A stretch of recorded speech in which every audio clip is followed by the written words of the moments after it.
వెళ్తున్నటువంటి ఈ ట్రావెల్‌లో, ఈ జీవనయానంలో మధ్యలో ఒక బ్రేక్ పడిపోతే, అక్కడితో జీవితం ఆగిపోకూడదు. మళ్ళీ కొనసాగించాలి. ఉన్న వాళ్ళతోటే కొనసాగించాలి. ఇప్పుడు హ్మ్. మనం ట్రైన్‌లో ఎళ్తూ ఉంటాం. మనం కాఫీ అలవాటు. కాఫీ దొరకదు. నార్త్‌కెళ్తే కాఫీ దొరకదు. హ్మ్. ఓన్లీ టీయే ఉంటది. ఏదో ఒక సబ్స్టిట్యూట్ అసలు లేని హ్మ్. దానికంటే మెరుగు కదా! హ్మ్. అని జీవితంలో అడ్జస్ట్ అవ్వాలి గానీ, నాకు కాఫీయే కావాలి అని కూర్చుంటే మన ట్రావెల్ నడవదు. అడ్జస్ట్‌మెంట్‌తో కూడిన అడ్జస్ట్‌మెంట్‌తో లైఫ్‌లో కూడిన లైఫ్. హ్యాపీనెస్. తప్పనిసరిగా. తప్పనిసరిగా. దట్ టూ 50+ ఏజ్‌లో ఇంకా అవసరం అది. హ్మ్. 25 ఏళ్ల వయసులో పర్వాలేదు. ఏదో కాలక్షేపం చేసుకుంటారు.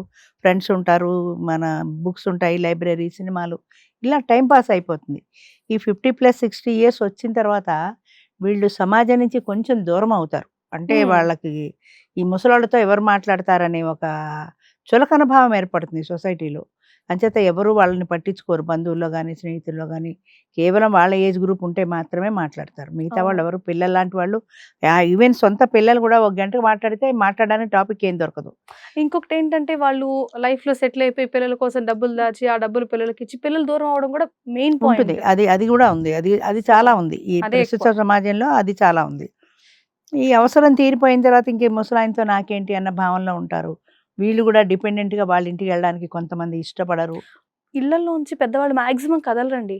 నా ఇల్లు, నేను అంతే. సంపాదించుకున్న సామ్రాజ్యం అంతే. అన్నట్టు అక్కడే ఉండిపోతారు. కానీ అంతే. అంతే. వాళ్ళకో తోడు కావాలనుకుంటారు. డిపెండెంట్‌గా ఉండడం ఇష్టం లేక మిగిలిపోతారు. కానీ వాళ్ళకొక తోడు లేకుండా ఒంటరిగా ఎలా బతుకుతారు?